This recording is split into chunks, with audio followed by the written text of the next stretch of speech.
اللہ تعالیٰ نے قرآن مجید میں فرمایا، جو آیت میں نے پڑھی ہے، تلاوت کی ہے، ظاہری گناہوں کو بھی چھوڑ دو اور باطنی گناہوں کو بھی چھوڑ دو۔ بار بار میں ایک بات کا تذکرہ بیانات میں کرتا رہتا ہوں کہ دو طرح کے لوگ ہیں، اللہ کو ماننے والے اور ایک اللہ کو نہ ماننے والے۔ پہلے جب ہم بیان کیا کرتے تھے، جب میڈیا اتنا زیادہ تیز نہیں تھا، اتنا وائرل چیزیں نہیں ہوا کرتی تھیں، لوگوں کی سوچ سامنے نہیں آتی تھی کہ لوگ کس سمت کو جا رہے ہیں۔ انسان جس طرح کے لوگوں میں اٹھتا بیٹھتا ہے تو وہ انسان یہ سمجھتا ہے کہ ساری دنیا اسی طرح کی ہے۔ ایک گاؤں میں رہنے والا آدمی وہ سمجھے گا کہ دنیا میں ہر شخص کی ضرورت گائے بھینسیں ہیں، جس کے پاس گائے زیادہ ہیں وہ کامیاب ہے، بھینسیں زیادہ ہیں وہ کامیاب ہے، جس کی گائے زیادہ دودھ دیتی ہے وہ کامیاب ہے۔ لیکن جب وہ شہر میں آئے گا تو اسے پتہ چلے گا بھائی یہاں تو کچھ اور کہانی ہے۔ تو یہ جو سوشل میڈیا ہے، اس نے دنیا کو ایک گلوبل ولیج بنا دیا ہے۔ بہت ساری قوموں کے کلچر، تہذیبیں آپ کے سامنے آ جاتی ہیں۔ پھر سفر انسان کو بہت کچھ سکھا دیتا ہے، مختلف قوموں میں جانا، مختلف لوگوں سے ملنا۔ تو میرے جو پہلے بیانات ہوتے تھے زیادہ تر عملی اصلاح کے ہوتے تھے، عملی عملی کا مطلب جو گناہ ہے بھائی ان کو چھوڑو، شریعت پہ چلو۔ لیکن ابھی بہت بڑا مسئلہ یہ ہے کہ جو ینگسٹر ہے، ہماری جو نوجوان، جو نئی جنریشن ہے، اس کے سامنے بہت ساری چیزیں کلیئر ہی نہیں ہیں۔ ابھی اس سے ایک سٹیپ ہمیں نیچے آنا پڑے گا۔ صحابہ کرام کے دور میں جب کوئی ایمان لاتا تھا تو ایمان کا مطلب اعمال ہوتا تھا، ایمان لایا اور اعمال شروع۔ کیونکہ ایمان کا مطلب یہ ہے کہ نبی صلی اللہ علیہ وسلم جو کچھ کہہ رہے ہیں برحق ہے، کوئی کنفیوژن نہیں تھی، نئے نئے قسم کے اسکالرز نہیں تھے جنہوں نے کنفیوژن ڈالی ہوئی تھی۔ ان کے لیے ایک بہت بڑی آزمائش تھی ایمان لانا، یہ بہت بڑی آزمائش تھی، کیونکہ اس وقت ایمان لانا ایسے تھا جیسے ہاتھ میں آگ کا انگارہ پکڑ لینا۔ پوری قوم کو چھوڑنا پڑتا، پورے خاندان بائیکاٹ کرتا، حضرت بلال کو گرم ریت پہ لٹایا جاتا، خباب بن ارت کو کوئلوں پہ لٹایا جاتا، حضرت زنیرہ کو برچھا مارا گیا، شہید کی گئی، بہت سارے واقعات ہیں۔ تو اس وقت تو ایمان لانا ہی بہت بڑی آزمائش تھی۔ لیکن ایک دوسری آزمائش سے اللہ نے ان کو بچایا ہوا تھا، جس آزمائش میں آج ہم لوگ مبتلا ہیں۔ ان کی آزمائش کیا تھی کہ ایمان لائے آر یا پار، ادھر یا ادھر، یہ بہت بڑی آزمائش تھی۔ یہ آزمائش سے اللہ نے ہمیں بچا لیا ہے۔ آج اسلام کوئی غیر مسلم لاتا بھی ہے تو اتنی مشکلات نہیں ہوتی، اور ہم تو ویسے ہی مسلمان گھروں میں پیدا ہوئے ہیں۔ اللہ کا ہم پر احسان ہے کہ ہمیں اس آزمائش سے اللہ نے بچا لیا۔ تبھی میں بار بار کہتا ہوں نا، اپنے والدین کا سب سے بڑا احسان کیا ہے کہ ان کی وجہ سے آپ کو اسلام ملا ہے۔ یہ کم بات نہیں ہے، ہلکی چیز نہیں ہے۔ اپنے ماں باپ کی قدر کی کوئی اور وجہ نہ بھی ہو، یہی وجہ بہت ہے کہ ہم مسلمان کس کی وجہ سے ہیں، کہ ہماری ماں اور ہمارے باپ مسلمان تھے، انہوں نے ہمیں گفٹ میں دیا اسلام۔ بس یہ بہت بڑا احسان ہے۔ اور ہمارا اگلی نسلوں پہ بھی، اپنی آنے والی اولادوں پہ بھی سب سے بڑا احسان یہ ہوگا ہم نے ان کو ایمان گفٹ دیا ہے۔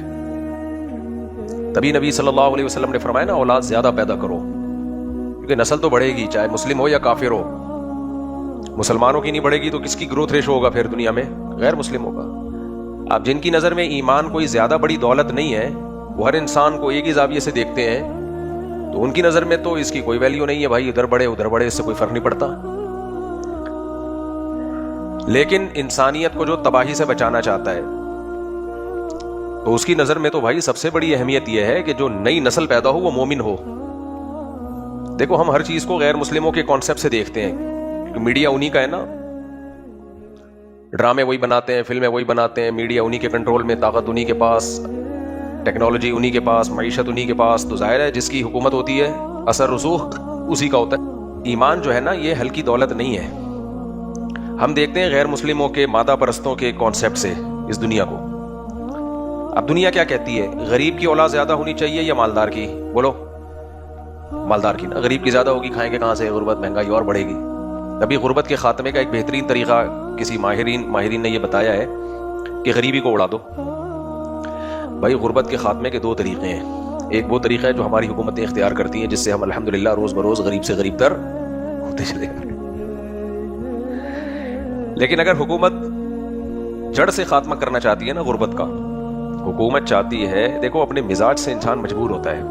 وہ کتنا سیریس بیان لے کے چلا تھا یار, کہ انسان کا مزاج تبدیل نہیں ہو سکتا.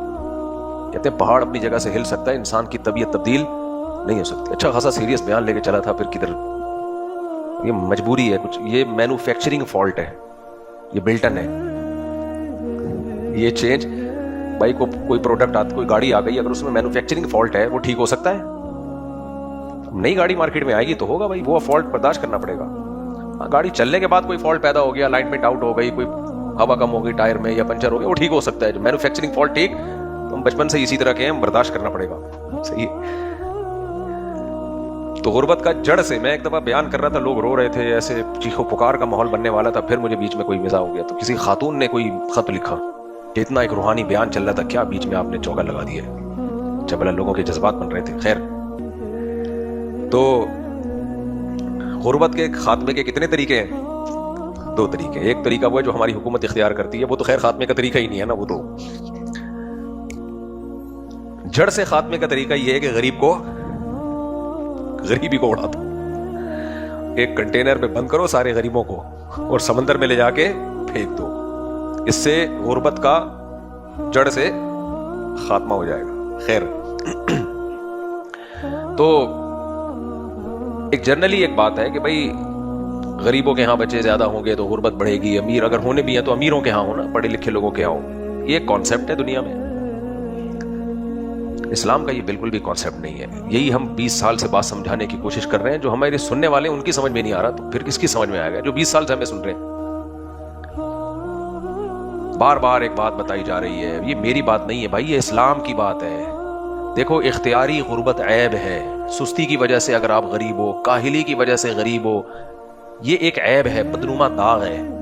گھر میں بے روزگار بچہ پڑا ہوتا ہے نا, ہلتا نہیں ہے اپنی جگہ سے, سارا دن موبائل میں لگا رہتا ہے, ماں باپ کی مارے کھاتا ہے, ڈانٹے کھاتا ہے, نہ پڑھتا ہے, نہ جاب پہ جاتا ہے, نہ بزنس کرتا ہے, تو ظاہر ہے اس کو پان گٹکے کا خرچہ بھی باپ سے لے رہا ہوتا ہے, پڑوسیوں سے لے رہا ہوتا ہے. یہ غربت ایک عیب ہے, عیب تو سمجھتے ہیں نا, ایک بدنما داغ ہے.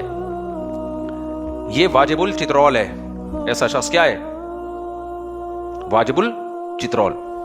اصل میں ممبر سے واجب القتل سے کم کا فتویٰ جاتا ہی نہیں ہے نا, ممبروں سے جو فتوے جاتے ہیں واجب القتل واجب القتل, تو میں نے کہا یہ واجب القتل بہت گاڑا لفظ ہے یار, تھوڑا کیا کر لو, ہلکا لفظ ہو. واجب الچترول. اور ایسے نوجوان کو ٹائم پہ چترول لگ جائے نا تو انسان کا بچہ بن جائے گا, اگر ڈیلے کر دیا نا اب نہیں بنے گا. یعنی ابھی قریب البلوغ ہو اور آپ نے دیکھا کہ اس میں سستی ہے, کاہلی ہے, نہیں کام کر رہا, تو اس وقت اگر اس کی طبیعت سے اگلے پچھلے گنا ایک دفعہ, میں نے اپنی زندگی میں دیکھے ہیں نا ایسے لوگ, اس لیے بتا رہا ہوں. تجربہ بھی کوئی چیز, علم کا ایک ذریعہ تجربہ بھی ہوتا ہے, ایکسپیرینس بھی ہوتا ہے.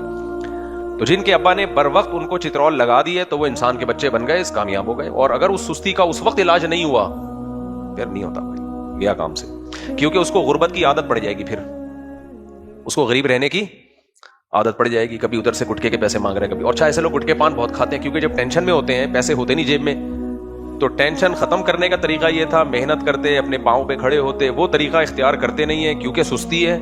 تو شارٹ کٹ طریقہ ٹینشن دور کرنے کا کیا ہے؟ گٹکا کھا لو, پان کھا لو, سگریٹ پی لو. بھائی غمزدہ انسان, غموں کا مارا, ناکام عشق, یہ غمزدہ ہوتے ہیں نا, ناکام محبت تھی, کسی چاہا آپ نے, ملی کسی اور کو, اور دل کے ارماں آنسوؤں میں بہہ گئے, ان کے بچے ہم کو ماموں کہہ گئے. ہے بھائی, آپ کی محبوبہ کے بچے آپ کو کیا کہہ رہے ہیں؟ ماموں. تو ڈپریشن ہے نا, کیا خیال ہے؟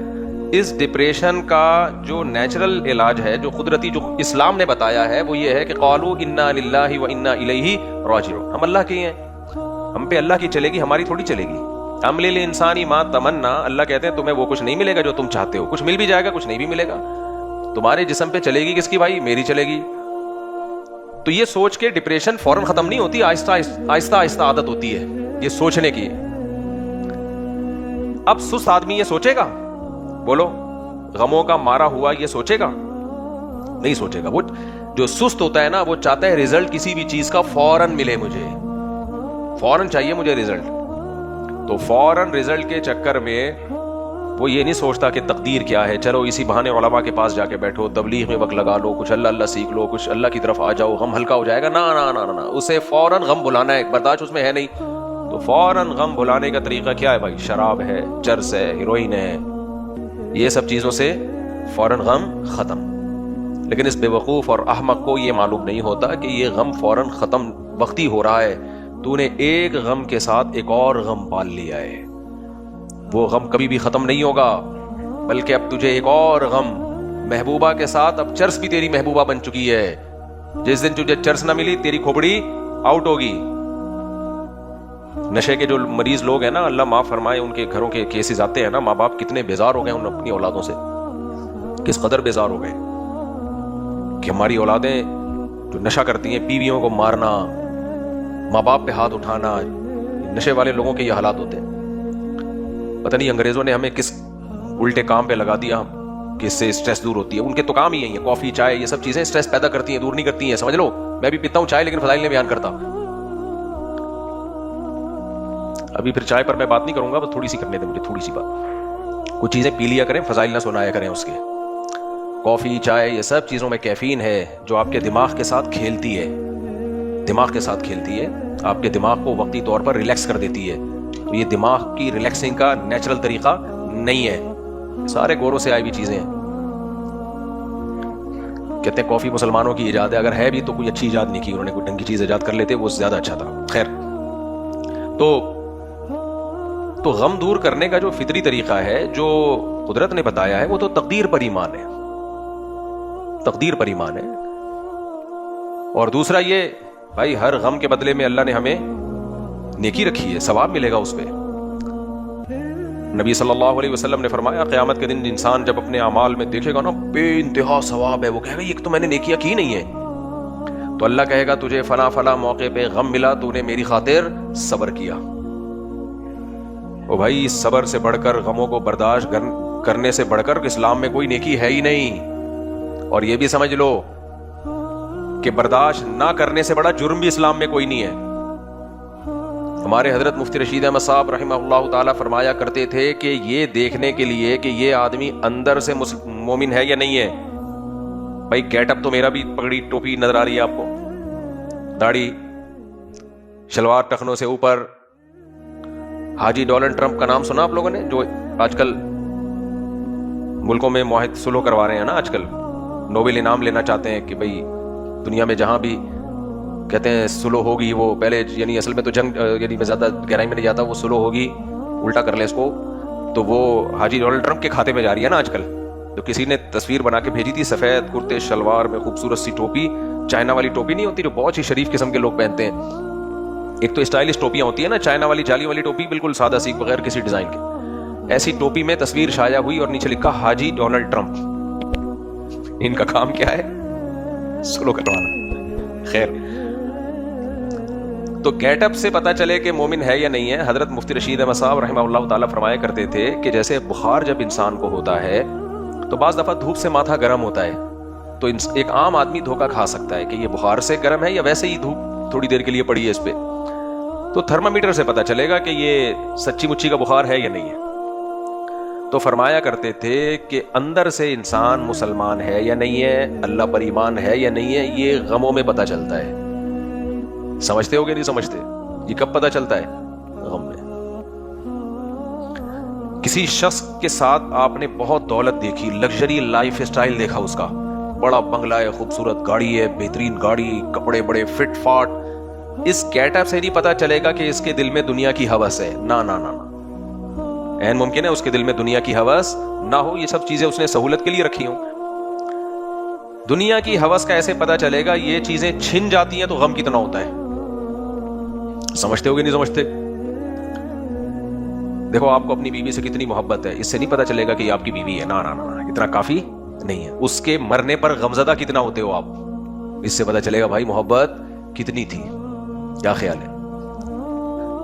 اب اگر کسی چیز کے بچھڑنے پہ آپ کو بہت زیادہ غم ہوتا ہے تو یہ اس کی علامت ہے آپ کو اس سے بہت زیادہ محبت تھی.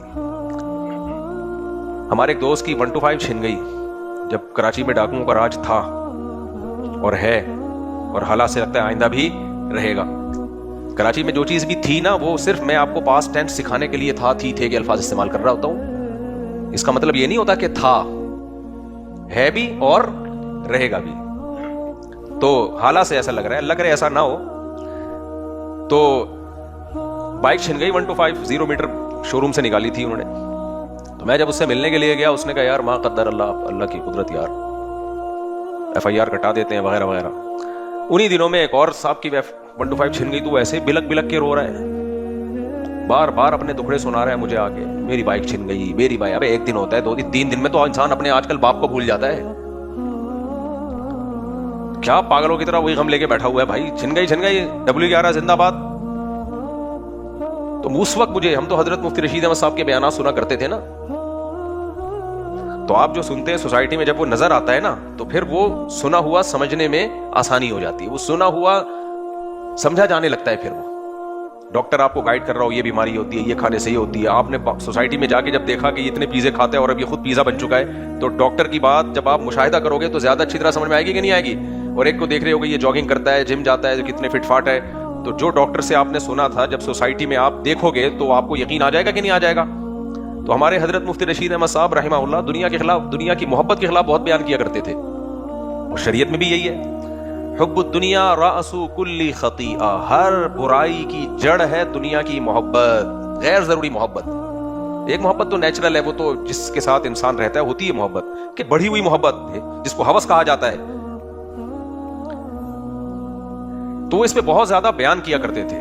تو جب ہم سوسائٹی میں دیکھتے تھے نا وہ چیزیں تو ہمیں پتہ چلتا تھا بھائی یہ صحیح، بالکل حضرت نے کیا کہا تھا بالکل صحیح.